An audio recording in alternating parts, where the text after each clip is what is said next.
What's the meaning of alcohol?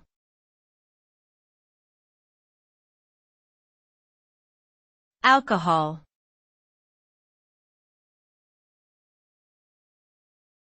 Alcohol.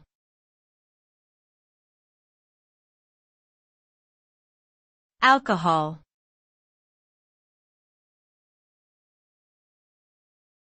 Alcohol.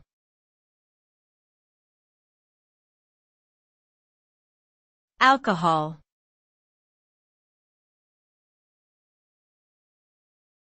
Alcohol refers to a group of organic compounds that contain one or more hydroxyl, OH, groups attached to a carbon atom.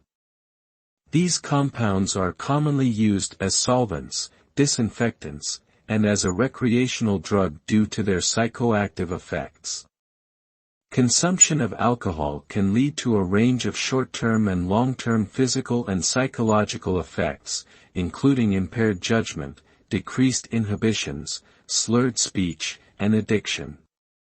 Excessive alcohol consumption is also linked to various adverse health outcomes, including liver disease, cancer, and cardiovascular disease.